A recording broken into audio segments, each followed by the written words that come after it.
What's up, desktopers? Xavier Wills here for Desktop Bodybuilding, and we are back with another video. And today I'm wrapping up the 2020 British Grand Prix. James Hollingshead has just taken out the show in convincing fashion, in my opinion. But I'm going to go through the results of the Open Pro Men's Bodybuilding, the 212s, and the Classic Physique. So let's get into it. So James Hollingshead, in my opinion, brings his best ever physique to the stage. We saw him in the Europa Pro, which was actually over in Alicante, Spain. He looked good there, and he's good enough to win against a really good lineup. But here, I thought he did that much better as well. I thought he was crisper. I thought his midsection was tighter. I just thought he brought his best package by far. So congrats to James Hollingshead. You really can't knock the dude from any angle. In second place, Regan Grimes. Really, Regan improved a lot too since that Europa show where he placed fourth. He moves up to second here. The lineup was obviously different, but I thought Regan really brought it. He had some really nice shots. He still needs a little bit of muscle in a few areas to really take his physique to that next level where he can easily win shows like this. And also his conditioning sometimes in the upper body, sometimes it just doesn't look quite hard enough. And when he hits his shots, it doesn't pop enough. So I don't know if it's a flatness issue or what it is. But overall, I thought Regan looked really good. He was sharper than he was at the Europa. And I thought he brought just as much fullness as that show. So congrats to Regan in second place there. In third, Marc Hector really makes a statement here.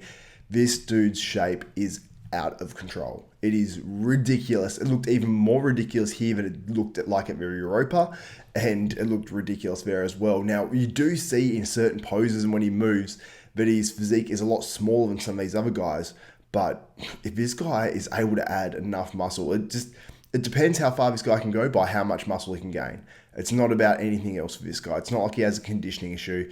It's not like he has a shape issue. It's literally just how much size can this dude add, and if he can add enough, maybe one day he can be a Mr Olympia. But the more size he adds, I'm assuming if he keeps that small waist, which I think he will, he's just going to look absolutely insanely freaky, especially standing by himself. Because when you see him by himself, you think he can win. Put him next to some other guys, you see sort of the size difference, but so impressive for Marc Hector to beat a guy as big as Jamie Johal, who, honestly, this was by far Jamie's best as well. So all these guys are just coming in better and better every show. I thought this top four, all of them came in better than their last show. So that's absolutely massive. And maybe they all came in at their best, to be honest with you guys as well. Regan, not sure, but all the other guys definitely came in their best, in my opinion. And Jamie, he brought a different level here compared to what he brought at Europa, where I think he placed 9th or 10th. And I just thought he was so much fuller, which made him look harder. And I was worried because I was seeing he's in quite good condition, and sometimes the photos that he actually posts up, he really doesn't do him credit. But when he stands next to other guys, you really see the dude's height difference, and it makes him look massive and not, I suppose, as long and tall as he does in those individual photos he puts up on Instagram before the show. So he's one of those sort of reverse Instagram bodybuilders, in my opinion. So massive congrats to Jamie. He actually proved me wrong a little bit. I didn't think he'd be able to place as high as this in this show. I said potentially he'd get a top 5. I was thinking maybe 5th at best. He exceeded my expectations, placed 4th here, and honestly, I thought he deserved it as well. Now, in 5th place is a bit of an unknown. He came out of nowhere. It's Theo Leguera. I'm not sure how to pronounce it because it's actually French, so I'm sure I'm butchering that. But this dude looked really good. I was actually surprised. He needs a little bit more muscle in some areas, but overall, I'm very impressed with this dude's physique. He sort of came out of nowhere, so congrats to Theo on 5th place here. In 6th, Samson Dowder. Now, this has got to be a little bit disappointing for Samson. I thought Samson, prior to the show, I was talking him up because he looked full and he looked in just as good condition by his photos. I think his conditioning was slightly off. And now, obviously, all these guys' situations changed with their prep and their last minute, situations and stuff with their, carb ups and depletions and stuff, because this show was obviously meant to be on Saturday, I believe, or Sunday, and it was brought forward to Wednesday, which is a massive change. So guys might have just been starting a depletion and they'd sort of been a little bit lost on what to do. Now, Samson, I did speak to him before the show, and he tried to do exactly what he did for the British last year, but it obviously didn't work quite as well this time around. Samson did say he's worried about his glutes and hams being hard enough. I think overall he just needed to be a little bit crisper, but I think Samson, he's been dieting for, it would have to be almost a year now, because he started prepping for the Arnold Classic last year on the hope he was going to get an invite. So he's been prepping for literally 12 months. So you can excuse Samson for being a little bit burnt out at this stage. I think Samson just needs to have a bit of time off, let his physique rest up, and then just go into a heavy off season and gain as much muscle as humanly possible. I think that'd be Samson's best bet from here, because obviously next time he competes, he wants to make a real genuine impact. But a good showing here from Samson overall, just need to be a bit crisper. But I did like the fullness, so I hope he doesn't go away from that totally. And I'm actually, sorry, I want to mention that I was assuming he was in 6th by the call-outs as well, so I don't know that for a fact. In 7th, it's Florian Posum. Now, this dude, love his shape. He's got the craziest quads as well. They're so round and so full, but he just wasn't hard enough here. And that's what I predicted before the show. I think I predicted him maybe in 5th place, but he fell to 7th here, just based on conditioning. All the potential in the world. He's coached by Patrick Tour, so I don't know if they had an interrupted prep, because Patrick normally brings guys in hard as nails, and I wasn't seeing that from his pre-show photos. But hopefully he can just go back to a drawing board with Patrick and sort it out, and then come in really, really good shape for his next lot of shows. So I don't know if he's doing Romania or what's going on, but hopefully he's able to at least get out of England tonight, because I know they're going lockdown tomorrow, and get to Romania.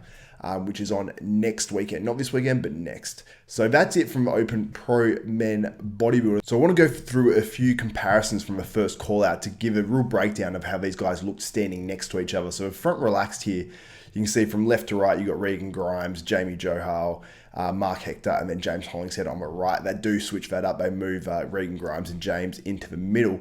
But in this front relax, these are sort of hard to tell as well, because the way the stage was set up and the angle of the camera, like if guys took one step forward or half step forward, like Regan has in this photo, it makes them look considerably bigger, which you'll notice in some other photos, but it actually does hurt those guys on the far left when they actually step too far forward and start hitting shots, because they're shadowed. So there's a reason why they had them actually back there. But you can see here, Regan looks phenomenal in that front relax. Jamie Johal is obviously huge and towers over everyone.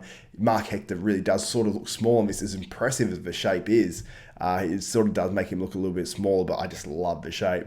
And then you got James Hollingshead, who is just built in that pose, but he looks a little bit washed out in the abs. And this, I will say as well, James got better as he posed. So this was James probably at his worst just about on stage, because I think it was the first time they did those comparisons. And they were made to stand on stage as well for a long time, so they would have pumped up and they was on stage giving a tribute to Luke Sando as well, which is well worthwhile. But they were standing there, I reckon, for about 10 to 15 minutes.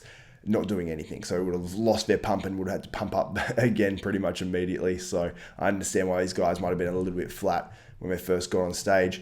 Let's move on to the front double bicep. Then you've got Jamie Johal on the left. It just looks absolutely enormous there. Regan Grimes. I feel like Regan needs to fill out this pose a little bit more to really look his best. Maybe a little bit more on the quads, a little bit more on the lats from the front. Arms are pretty damn good, but if he can bring those other parts up, it'll make his waist look even smaller. I think this pose is where he really fell down when he actually went to Classic. Just because he needed more muscle on it. So if he can add more muscle again, I think it'll make the shape look even better. And then you've got James Hollingshead, probably not his strongest pose, but he looks pretty damn good here and pretty dense. His waist to lat ratio, I think, needs to improve a little bit from the front to really take it to these top Olympia guys, but he's only 31, so he can do that with time. And here, Marc Hector, his shape is insane on this one. Hard to know who to give this pose to, but I'd even maybe lean Marc Hector on that one.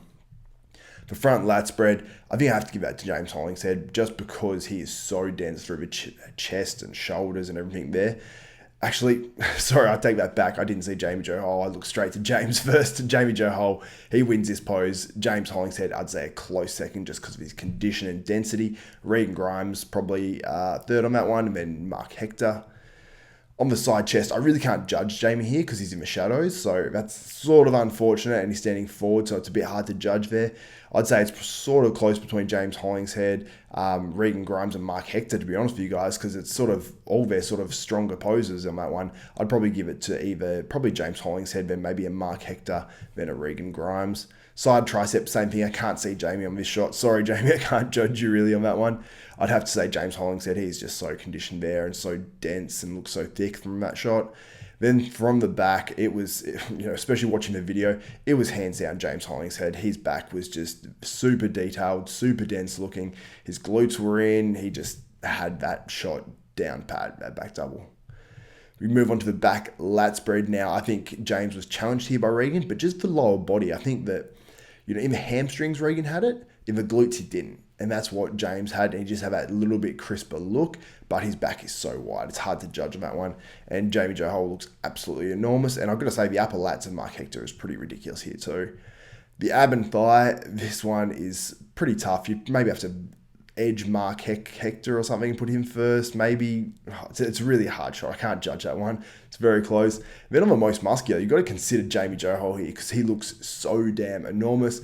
But all these other dudes look really good on this pose as well. It's probably one of, I mean, in terms of structure, it's not James's strongest shot, but at the same time, he looks so dense and so crisp in the live play-by-play, in the live stream, sorry. So I was definitely leaning James, and I couldn't take my eyes off him on that video. But you look at Marc Hector, looks great in that. Regan, it's a good pose for him too. So that's really a good one for everyone in that lineup. So that's it from my Open Pro Men's Bodybuilding. Let's move on to the 212. So I'm going to touch on these classes pretty quick. So Angel Frias Calderon, he came 10th at last year's Olympia.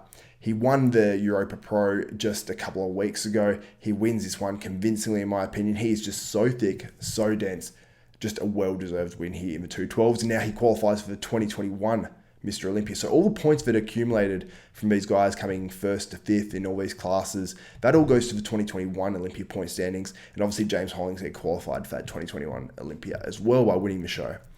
In the Classic Physique, it came down to Mike Sommerfeld and Karali Laszlo. Now, I've actually done a video on Karali before. I think when he's an amateur, I actually did it. And maybe I did one when he turned pro. I can't quite remember. But I basically did a video saying most shredded bodybuilder alive or something along those lines because he was peeled to the bone as an amateur. Now, he's pretty hard here, obviously.